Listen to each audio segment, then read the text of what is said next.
Hi friends, so today we're going to talk about dreams and we're going to talk about some of the lesser known altered states of consciousness. So what exactly are dreams? Dreams are quite simply mental activity that takes place during the REM stage of sleep.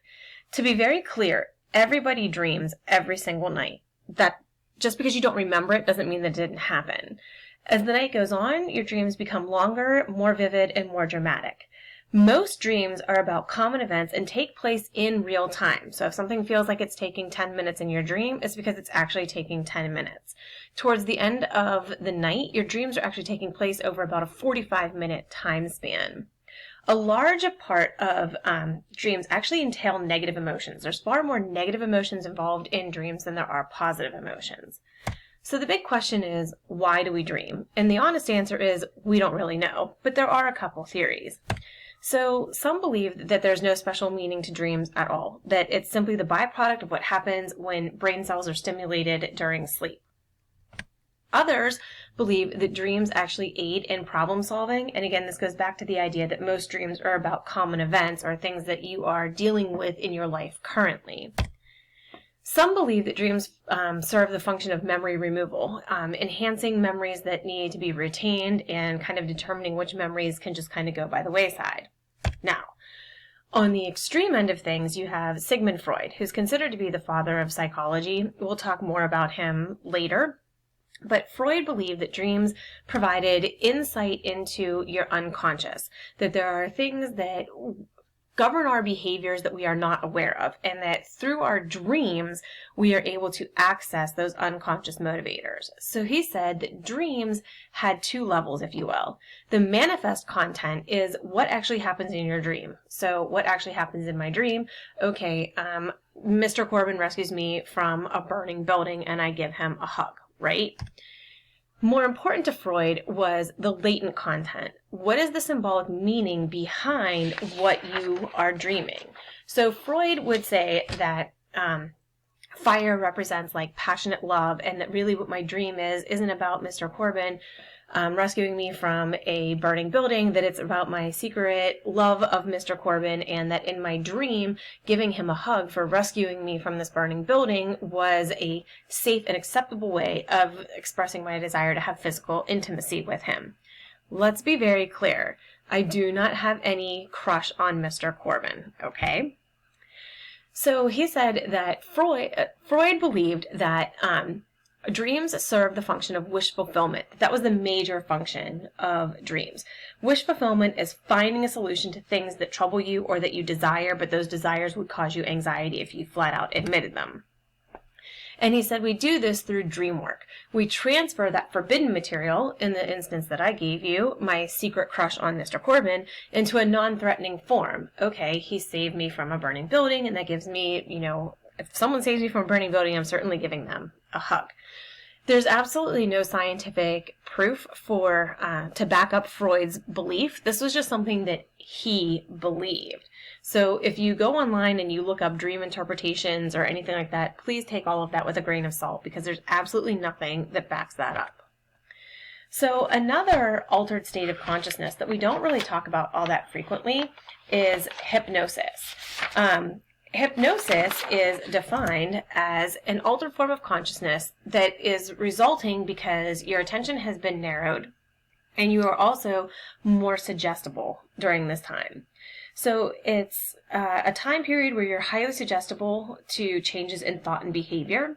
You can become conscious of things that you aren't usually aware of, and aware of things that unaware of things that you would usually notice. It's all about where you focus your attention. So for example, like, where are your feet right now? You probably weren't paying any attention to your feet until I mentioned it, but once I mentioned it, now you became aware of where your feet are and what your feet are doing, right? So the main goal, if you will, of hypnosis is oftentimes a post-hypnotic suggestion. This is a suggestion that's made by the individual who's doing the hypnotizing that hopefully influences a participant's behavior afterwards.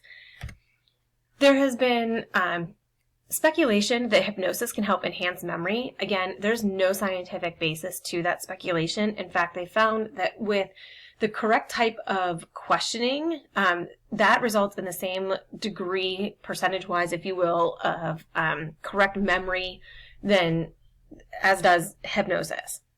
So the main reason for hypnosis now is to change unwanted behaviors. So we can, people may engage in hypnosis in order to engage in weight loss. Another common thing is smoking. So if I give someone a post-hypnotic suggestion that cigarettes now taste like skunk, given that I've never tasted skunk, but I've smelled skunk, so I would assume that skunk tastes just as bad as it smells, no one's going to want that. So every time you go to put a cigarette in your mouth, you taste skunk, you're less likely to smoke that cigarette. The results of post-hypnotic suggestion are pretty mixed. Some individuals swear by it. Some individuals are like, no, it doesn't help at all. About 15% of the population is highly responsive to hypnosis. Children seem to be more responsive to hypnosis than adults. About 10% of adults find it basically impossible for them to be hypnotized.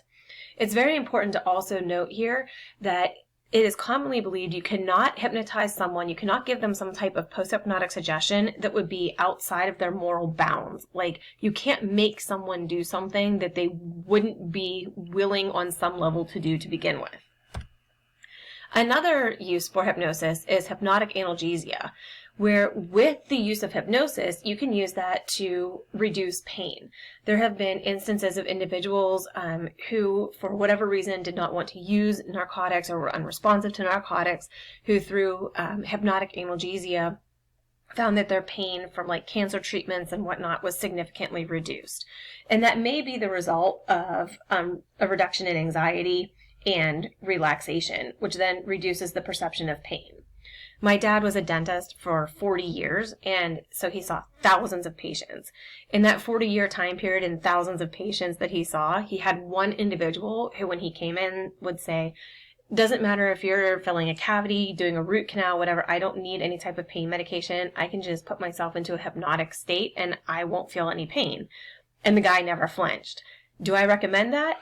No, I do not recommend that. I'm just saying that it is something that individuals in the real world do in fact utilize. Another example of an altered state is biofeedback. So with biofeedback, that's the process of learning to control internal physiological processes that we believed before to be involuntary with the help of feedback. So you're basically hooked up to a machine where like a light turns green if your heart rate stays under 80 beats per minute and turns red if it goes over 80 beats per minute. And over time, if you're hooked up to this machine long enough, you can actually learn to control your heart rate. It's the feedback that makes learning possible and can be very effective with things like tension headaches, chronic pain, and incontinence. Like people have learned to control bladder muscles that previously they thought were involuntary and unable to be controlled. The final type of altered state of consciousness is meditation. This is when you focus your attention, clear your mind, and it produces relaxation. There are 3 different types of meditation. The first one is transcendental meditation. This is that like Om type of meditation where you repeat a mantra. It's usually done for like 15 to 20 minutes twice a day.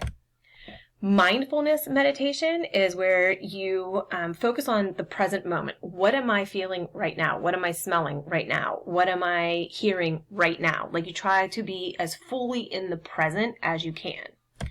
And then you have breath meditation, which is rather than concentrating on the present moment, you concentrate only on your respiration. There is no one type of meditation that has been found to be more effective than any other type of meditation. All of them lower blood pressure, lower heart rate, lower respiration rate, increased relaxation, and have been found to have pretty significant health benefits.